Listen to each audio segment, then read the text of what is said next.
Buenos días a todos.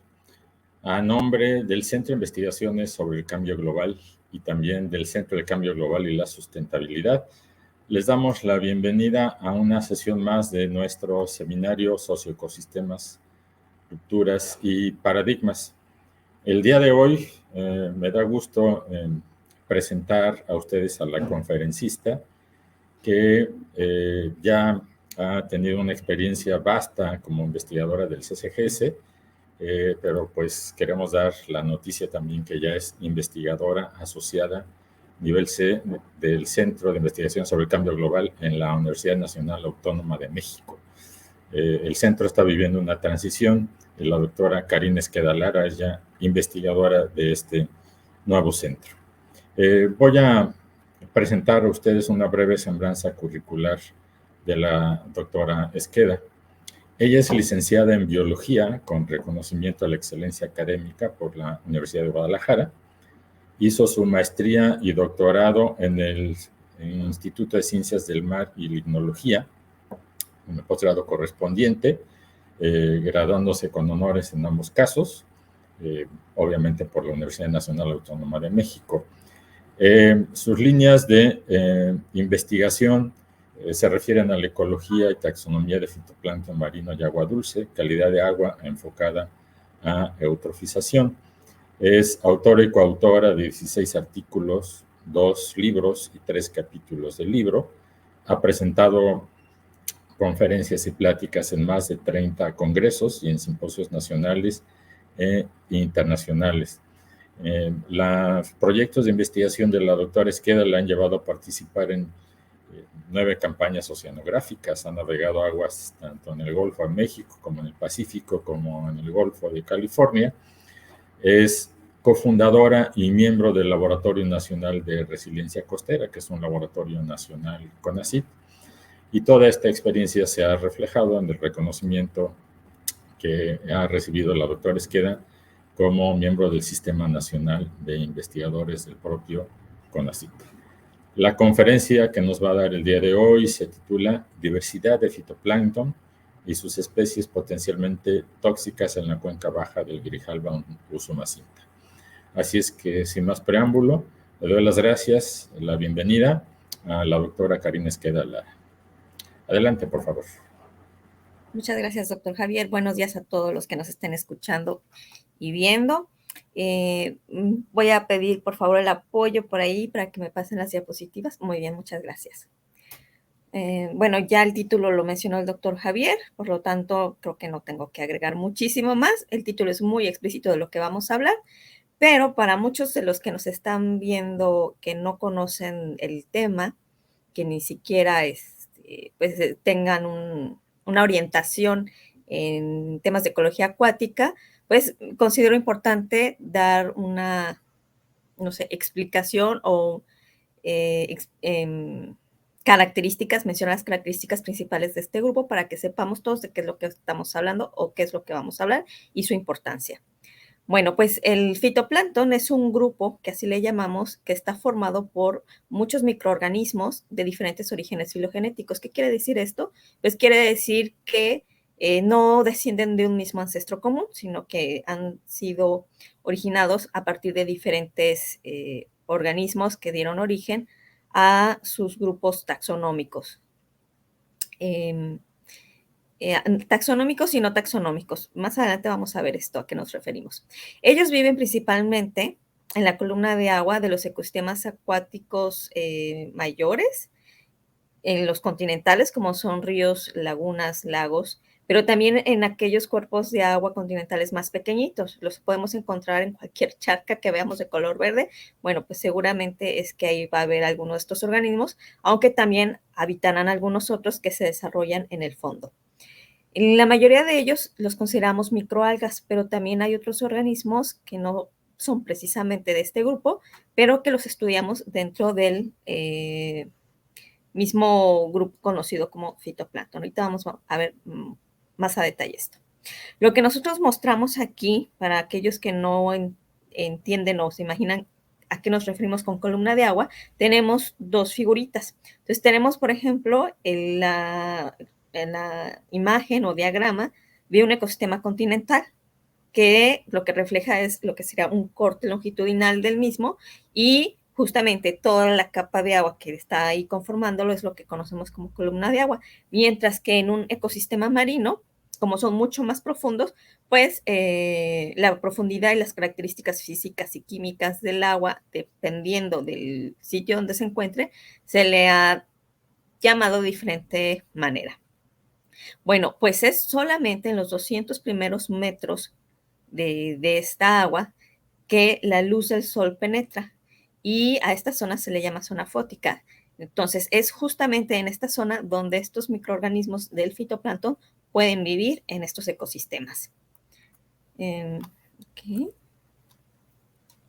Ellos son tan diversos como organismos que podemos encontrar algunos que tienen la capacidad de realizar fotosíntesis, es decir, que mediante los nutrientes que se encuentran en el agua, principalmente de nitrógeno, de fósforo y de sílice, más la luz del sol y la captación del dióxido de carbono, ellos pueden realizar la fotosíntesis y generar su propio alimento.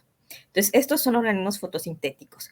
Pero también dentro del fitoplancton tenemos organismos capaces de alimentarse a través de otros organismos. Y tal es el caso de las dos figuritas o diagramas que tenemos en blanco y negro, en el que podemos ver organismos del grupo de dinoflagelados alimentándose a través de dos estrategias diferentes. En la primera figurita, donde tenemos un organismo regordete por ahí, lo que hace es expulsar algo llamado paleo, con lo cual engloba los organismos que va a alimentar, en este caso una diatomea, y entonces lo lleva a su interior para digerir. Mientras que la imagen más, con más organismos que podemos ver ahí, vemos cómo están algunos organismos unidos por una especie de popote, con el cual se conecta a su presa y entonces empieza a absorber todo el contenido y se empieza a alimentar. Entonces, estas dos estrategias de alimentación las encontramos en los organismos que forman este grupo, el grupo fitoplancton, pero también encontramos organismos conocidos como mixótrofos, es decir, que son capaces de realizar fotosíntesis en algún momento de su estado de vida y pasar posteriormente a la heterotrofía, es decir, alimentarse por otros organismos. Entonces, a esta estrategia se le conoce como mixotrofía. Y este grupo es tan diverso que encontramos organismos con todas estas capacidades. Okay.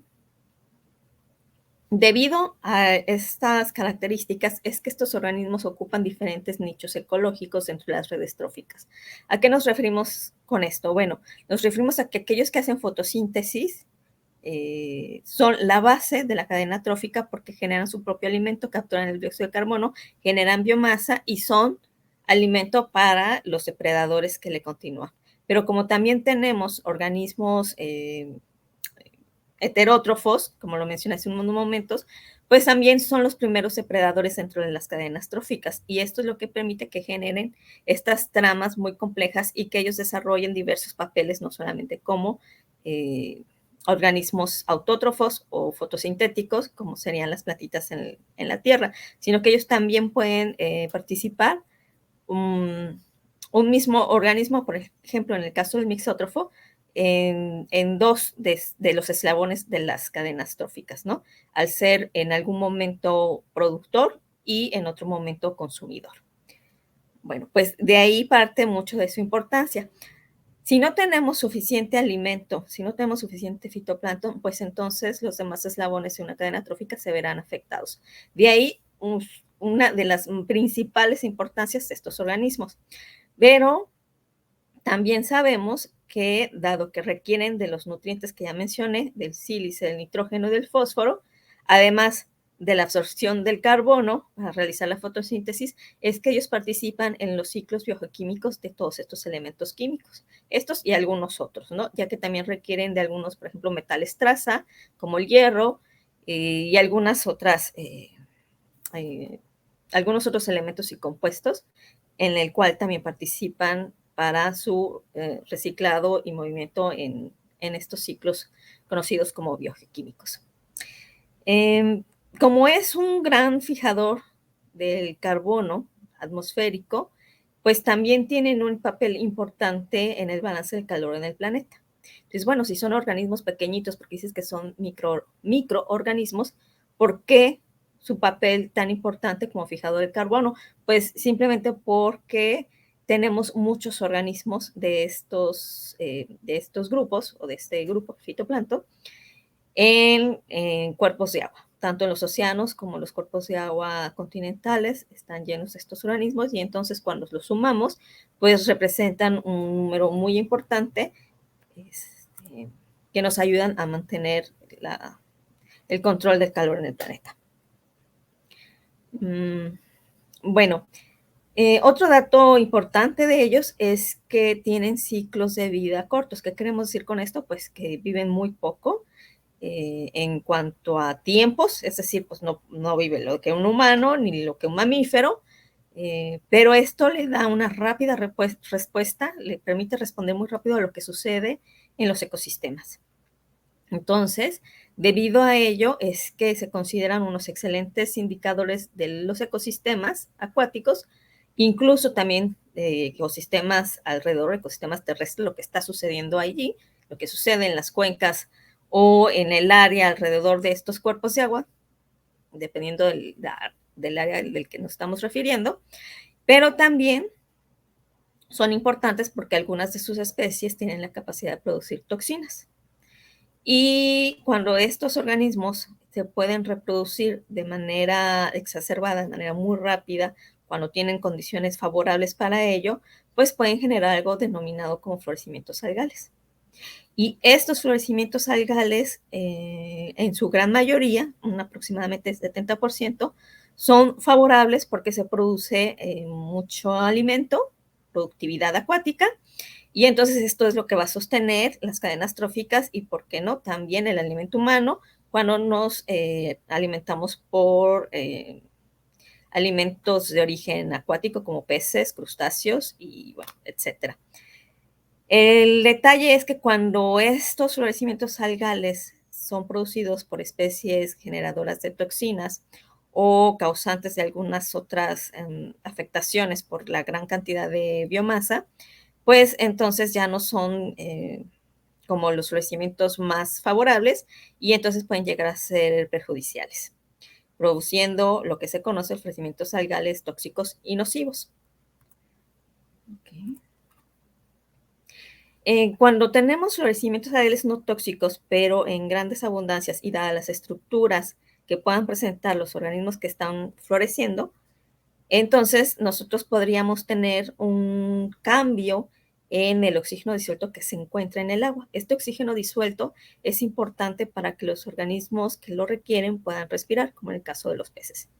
Pero si tenemos mucha biomasa de estos organismos, de estos microorganismos del fitoplancton, que se elevan y consumen el oxígeno disuelto, lo que podría provocar es un cambio en la diversidad del ecosistema en los grupos mayores de los organismos que ahí se encuentran, como por ejemplo el zooplancton, que son los depredadores del fitoplancton, pero también un cambio en peces y crustáceos, ya que al carecer del oxígeno que se requiere, pues se van a mover y entonces la diversidad del sitio va a cambiar.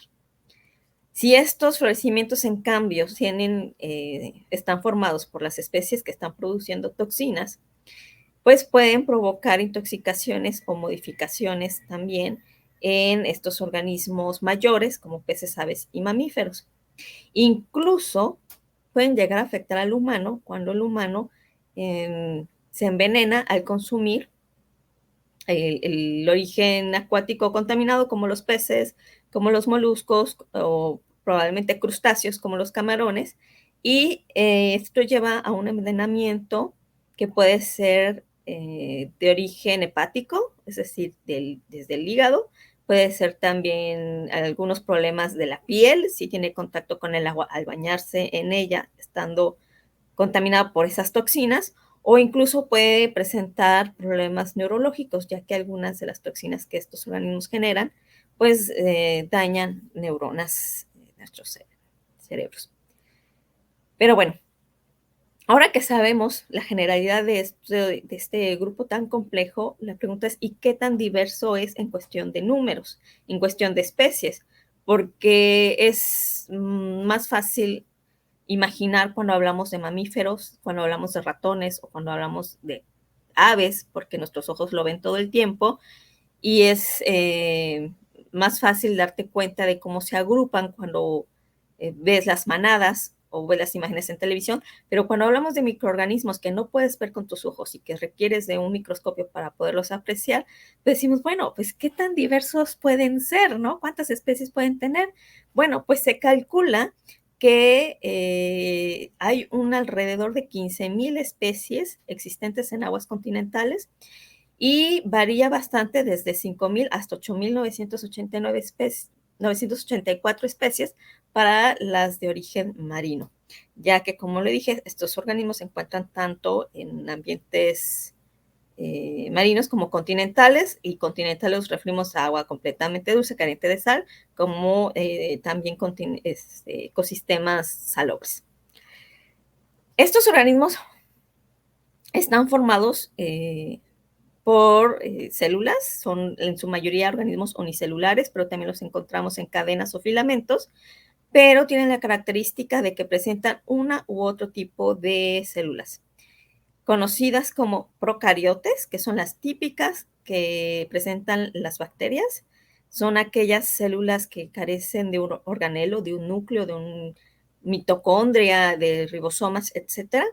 Y tenemos otros organismos del fitoplancton que contienen las células eucariotas, como las nuestras. El humano tiene células eucariotas que están formadas por diferentes organelos en su interior, en los cuales se dividen las funciones que tienen esta. Entonces, en el caso del fitoplancton, nosotros tenemos tanto células procariotas en el grupo de cianobacterias, y también tenemos células y organismos eucariotes en aproximadamente 15 a 18 divisiones taxonómicas o fila. ¿Qué nos referimos con divisiones taxonómicas? Bueno, son grandes grupos en donde se van agrupando o se van clasificando a otros más pequeñitos, y lo que nos refleja esto es una gran diversidad dentro del grupo. Lo que nosotros podemos observar aquí con las fotografías, pues son diferentes formas y organismos representantes de cada uno de los grupos que están mencionados arriba. Muchos de estos grupos tienen tanto representantes en aguas marinas como en aguas dulces. Sin embargo, también existen organismos propiamente de agua dulce como organismos de agua salada. De todos estos grupos destacan dos, que son las cianobacterias y los dinoflagelados. Estos destacan porque son los grupos más diversos, pero también porque son los grupos de los más diversos, pero también porque son los grupos que tienen más número de especies potencialmente tóxicas y que se conoce forman estos florecimientos algales que pueden ser nocivos o bien tóxicos.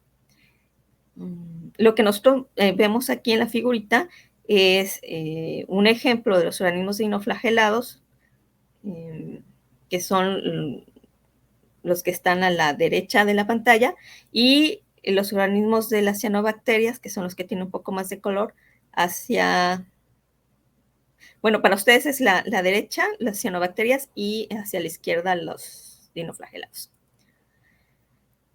Bueno, pues los dinoflagelados se sabe que son el grupo que presenta mayor florecimientos algales en los mares, teniendo un aproximado del 46% de los registrados a nivel mundial, mientras que en el caso de los florecimientos algales en agua dulce, pues pertenecen al grupo de las cianobacterias. Hay otros grupos también con estas capacidades, pero que son mínimo en cuanto al número de especies con esta capacidad, dentro de las diatomeas, las rafidofitas y las saptofitas, principalmente en el área marina. Pero, ¿y qué tanto sabemos de estos organismos en Tabasco y en la cuenca de Jalbo-Sumacinta? O como por qué tendrían que ser de importancia para nuestra zona. Bueno, pues a nivel nacional se sabe que tenemos un aproximado de 3,366 especies registradas, de las cuales sabemos que en esta zona, en esta región, tenemos hasta 2022, 640 taxas registradas. Seguramente en este momento ya estarán cambiando y habrá otros artículos en vías de revisión que incrementarán estos datos porque es un área que se ha explorado relativamente poco en el país y todo el tiempo se está aportando nueva información. Pero a mí me gustaría resaltar uno de los trabajos que hemos hecho justamente en esta región, porque tomamos como referencia a un sistema lagunar conocido como Chaschoc. Como un sistema representativo de lo que sucede en la cuenca baja del río Grijalba-Sumacintas, el cual se encuentra en el estado de Tabasco. Para aquellos que nos escuchan de otros lugares, bueno, es bueno aclararlo. Y como podemos apreciar en esta fotografía, pues es un sistema lleno de muchos hábitats diferentes, desde las lagunas rodeadas por vegetación natural y también canales que las comunican, donde se realiza cultivo de algunas plantitas como calabaza o maíz u otras de consumo humano. Bueno, lo que encontramos en este sistema, que no es tampoco muy grande, fue un total de 129 taxones. Con taxones me refiero a especies o incluso variedades o formas que se distinguen dentro de una misma especie. A eso le llamamos taxones. Y dentro de estos 129 taxones se registraron 13 especies potencialmente tóxicas. ¿Por qué potencialmente tóxicas? Porque se sabe que tienen la capacidad de producir toxinas, porque ya se les ha registrado o se les ha hecho cultivos y se ha evidenciado esto, pero que no lo sabemos, o sea, no sabemos si estas cepas que nosotros tenemos la producen o no la producen. Entonces, por eso se conoce como, o se les menciona como potencialmente tóxicas. Además de ellas, hemos encontrado también especies indicadoras de eutrofización. ¿Qué quiere decir? Pues que son especies que te están hablando de que hay un incremento de nutrientes de manera ya sea natural o puede ser no natural, y que estas son importantes porque te están diciendo que hay nutrientes que pueden generar mucha productividad con florecimientos algales buenos, por así decir, ¿no? Que sirven de alimento y de base para las cadenas tróficas, pero que también podría generar florecimientos algales potencialmente tóxicos y nocivos si tenemos las especies con esta capacidad en el área. Entonces, eso es como un foco rojo de decir, bueno, ojo, aquí están, hay que tenerlo en mente. Dentro de las especies potencialmente tóxicas que nosotros registramos aquí, tenemos aquellas que pueden generar una toxina llamada cilindrospermopsina. En este caso, pues podríamos mencionar a la especie Raphidiopsis curvata, entre algunas otras, y se caracteriza porque esta toxina tiene la capacidad de producir daño en el hígado, es decir, es una hepatotoxina. Y se sabe que este daño en el hígado puede incluso afectar a mamíferos que la consuman o que tengan contacto con ella.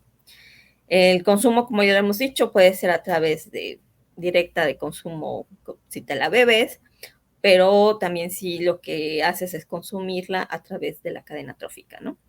Entonces, también hemos detectado a microcistis, que es capaz de producir una toxina muy conocida alrededor del mundo, de nombre microcistina.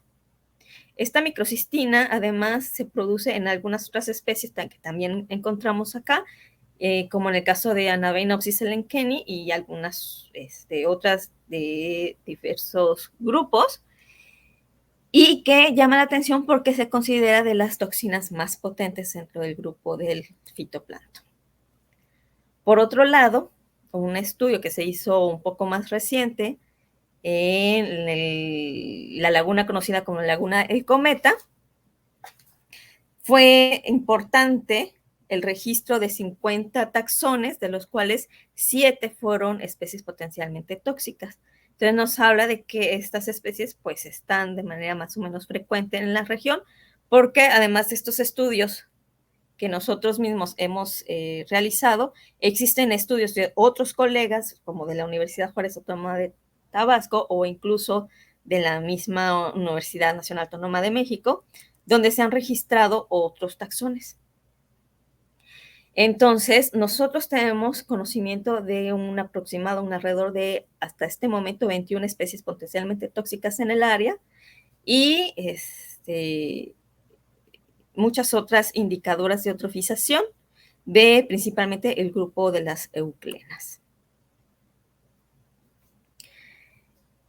Pero, bueno, si estos organismos han existido por años y millones de años en estos ecosistemas porque han sostenido la vida en el planeta, como por qué nos vamos a preocupar hoy en día por ellos, ¿no? Como, ¿por qué la importancia? Bueno, pues resulta que hay detonadores que favorecen a estos florecimientos algales nocivos y tóxicos y que tienen que ver con lo que sucede en nuestro planeta. Tiene que ver con estos cambios globales que estamos presentando en el planeta, generadores por la humanidad y las consecuencias de nuestros consumos. Estos detonadores son principalmente el cambio de uso de suelo, el cambio climático y la acuicultura.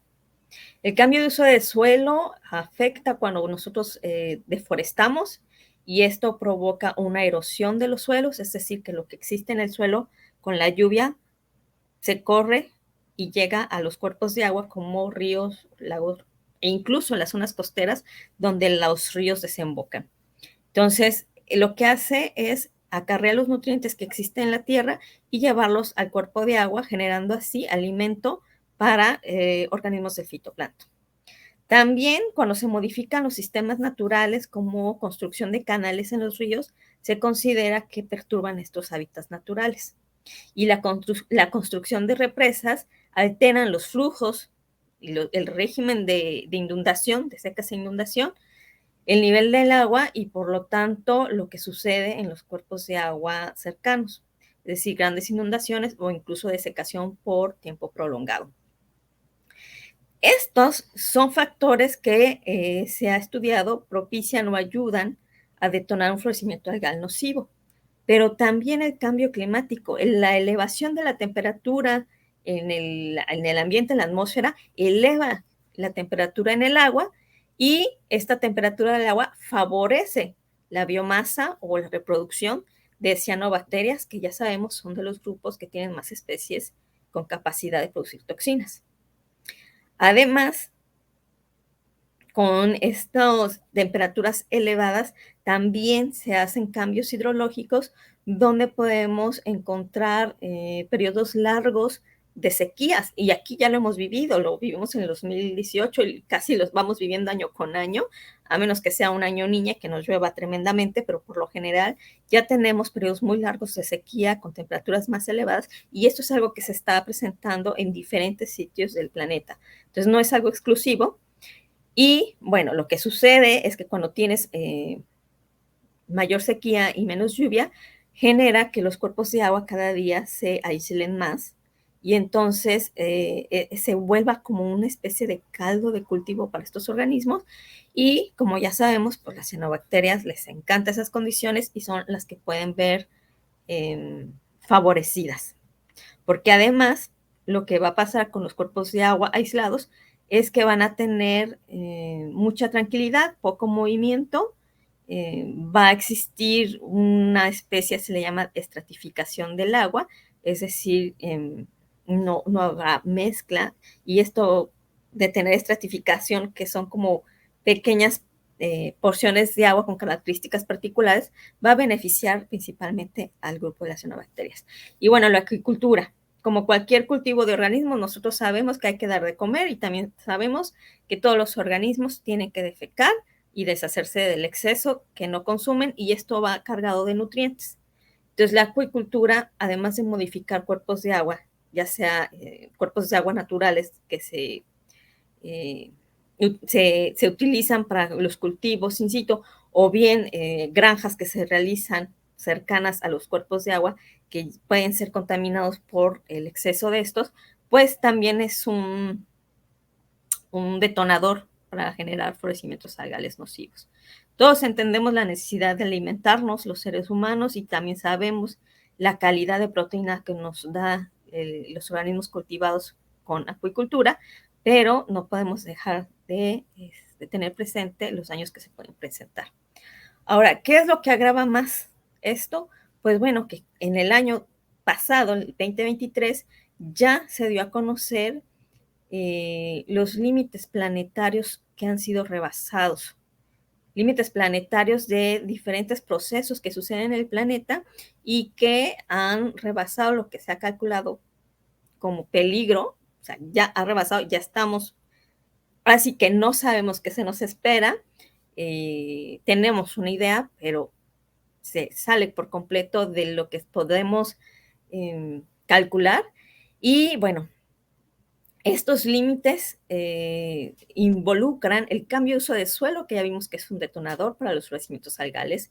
También implica el cambio climático que sucede en nuestro planeta y la modificación de los ciclos biogeoquímicos de fósforo y nitrógeno. Es decir, 3 límites planetarios ya han sido rebasados. Son 3 límites planetarios que han favorecido o que pueden favorecer los florecimientos algales tóxicos y nocivos, y que esto lo que van a hacer es modificar la diversidad de los productores primarios en los cuerpos de agua acuáticos, que van a generar, que pueden generar un cambio en las cadenas tróficas, un cambio de cómo se transmiten y se mueven los nutrientes hasta llegar al humano, y esto es lo que hace que el planeta esté altamente vulnerado, ya que pues también estaríamos cambiando la integridad de la biosfera, de los ecosistemas acuáticos, que en algún punto también daña a los ecosistemas terrestres, porque pues muchos de los organismos se alimentan de ellos, incluido el humano.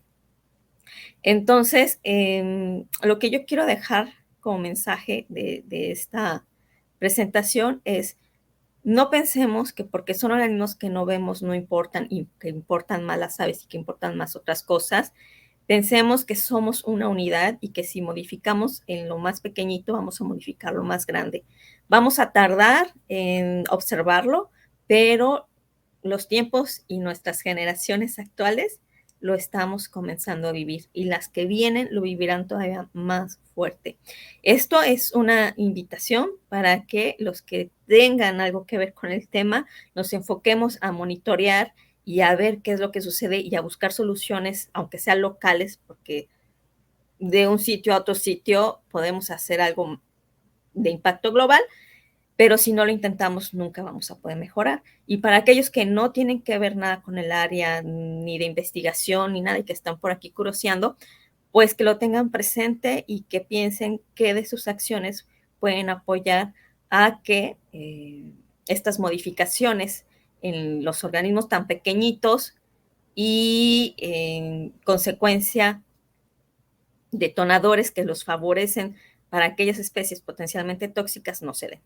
Hay que hacer un examen de conciencia y pensar cómo podemos nosotros apoyar. A lo mejor no es algo directo con un cuerpo de agua, a lo mejor es ahorrar un poco de energía, a lo mejor es consumir menos, a lo mejor es muchas otras cosas. Pero bueno, la intención de esto es dar como esa información muy básica, de ciencia básica, del conocimiento de organismos desde los tipos de células, desde su alimentación y algunas otras cuestiones de ecología, hasta la implicación con nosotros, porque no estamos separados de ningún ecosistema. Por el momento es todo de mi parte. Les doy las gracias.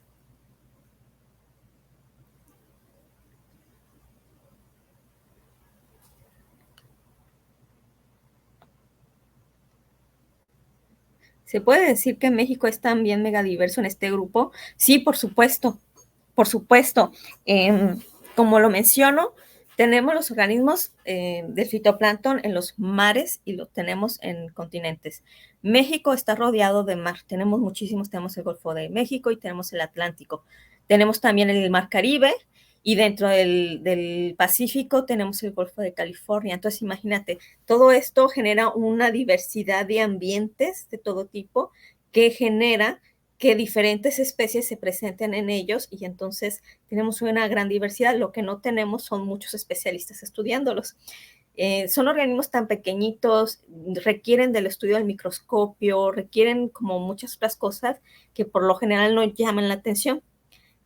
cuando se entra a estudiar, por ejemplo, biología, lo que llama la atención son las ballenas, son aves, mamíferos mayores, tiburones, ¿no? Todas estas cosas que nos fascina ver y que vemos en películas y vemos en los programas de historias de vida de los organismos y demás, pero casi no vemos lo que sucede en el agua y entonces no tenemos suficientes especialistas. Por eso no conocemos mucho.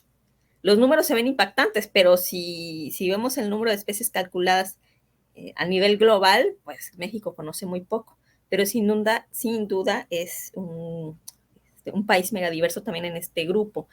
Si hablamos de los que se encuentran en los ecosistemas acuáticos, pues imagínate, tenemos ríos, tenemos lagos, el más lago, el de Chapala, tenemos muchas lagunas, pero algo bien importante, el color de estos cuerpos de agua está cambiando.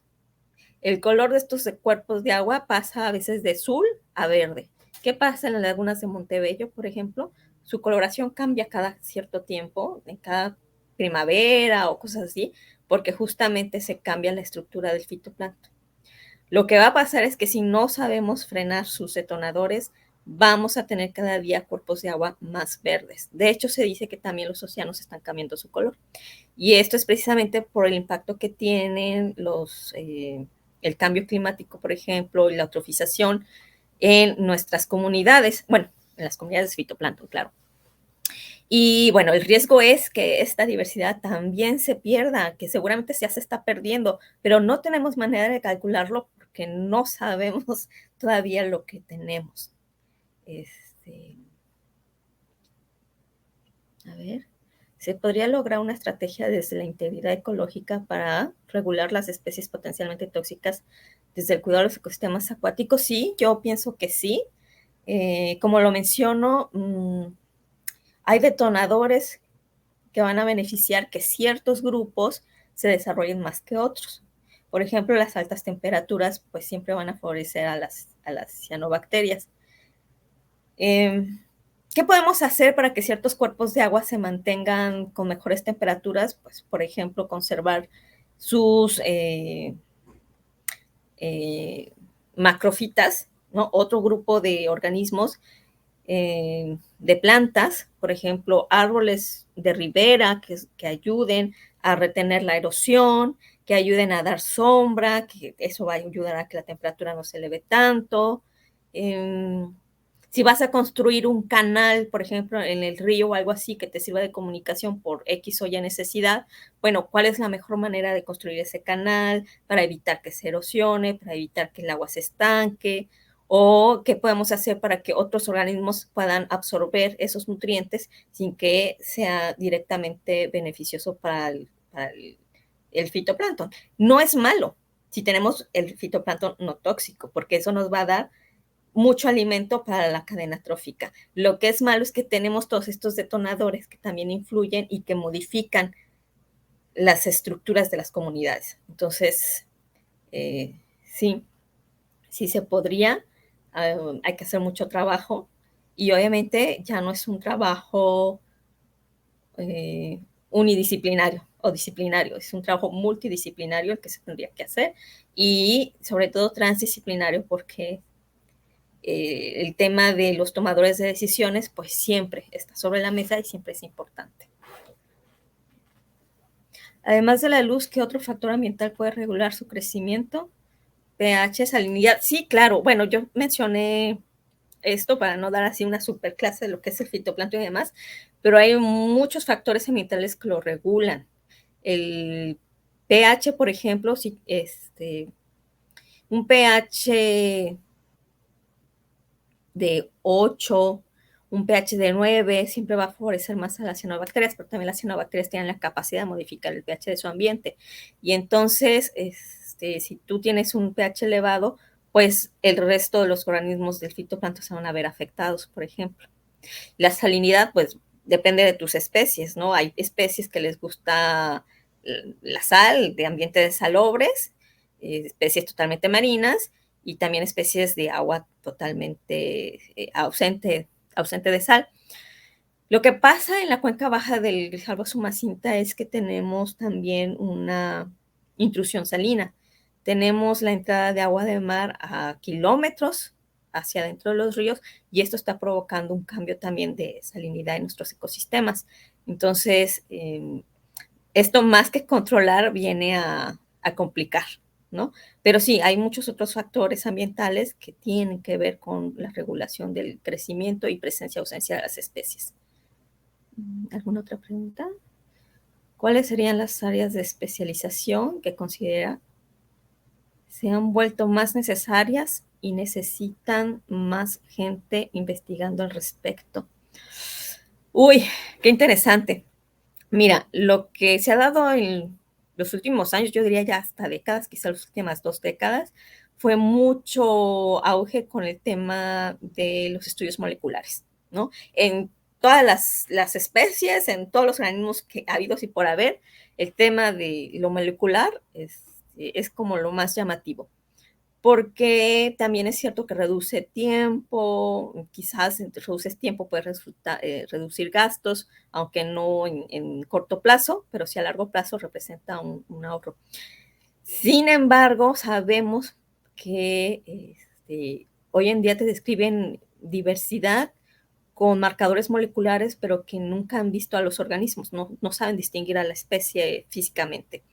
Entonces, me parece que no deberíamos descuidar la generación de taxónomos. Ahora con inteligencia artificial, pues se quiere también solucionar muchas cosas, pero nada sustituye a la capacidad del cerebro humano.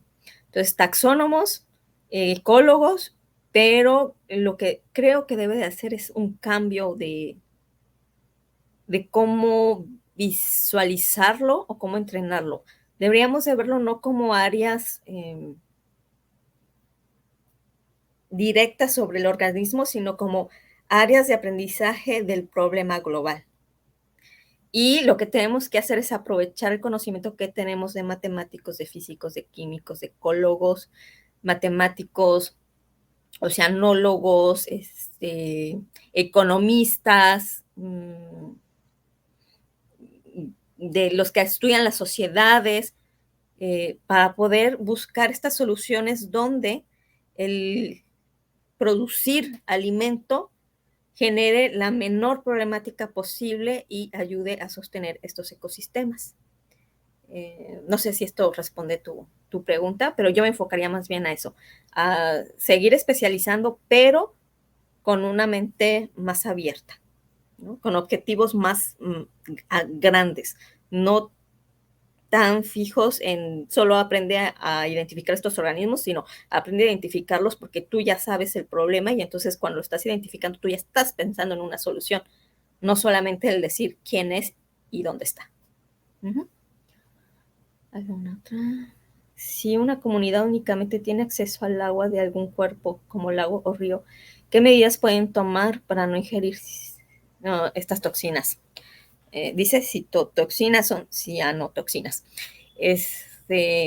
Buen punto. No debe faltar un sistema de filtración. Creo que lo más importante es retener todo lo que tengas ahí y pasarlo principalmente a filtros con carbono activado, porque lo que tiene el carbono activado es una capacidad de absorber toxinas. Eso podría ser así como de primera instancia, ¿no? Si no tienes recursos, no vas a poner una tubería, no vas a poner algo súper guau, pero si te puedes hacer de un filtro para el agua que vas a consumir en casa, pues eso está muy bien. Yo he escuchado que pues hierven el agua, ¿no? Lo clásico, lo común, incluso cuando yo era niña y todo, pues hervir el agua era lo típico para que la puedas beber sin que te cause problema. Pero en ese entonces el tema de las anotoxinas realmente no se escuchaba mucho. También recuerdo que cuando era niña, en primavera, cuando se daban florecimientos algales de cianotoxinas en el almacén de agua de la ciudad, lo que hacían era agregar cloro. Y entonces cada año nosotros nos bañábamos con agua que olía a cloro más cianotoxina, porque pues mataban las algas para que no se produjeran, pero pues no desaparecía la toxina. Y entonces, pero fueron varios años que pasamos así, yo lo recuerdo mucho y desde entonces me llamaba la atención lo de las bacterias, pero no, nada sustituye a un buen filtrado, un buen filtrado de agua. ¿Alguna otra pregunta? Muchas gracias, doctora Karina. Ha sido su plática muy interesante. Agradecemos también a todas las personas que nos acompañaron hoy en esta transmisión de este seminario en las diferentes redes sociales del Centro de Cambio Global y la Sustentabilidad. Doctora Karina Esqueda Lara nos compartió también ya su correo electrónico por si alguien más tiene el interés de contactarla directamente, alguna otra pregunta. Y pues bueno, muchísimas gracias a la doctora Karina Esqueda Lara del Centro de Investigación sobre el Cambio Global de la Universidad Nacional Autónoma de México. Buenas tardes a todos, que tengan un excelente día. Muchas gracias.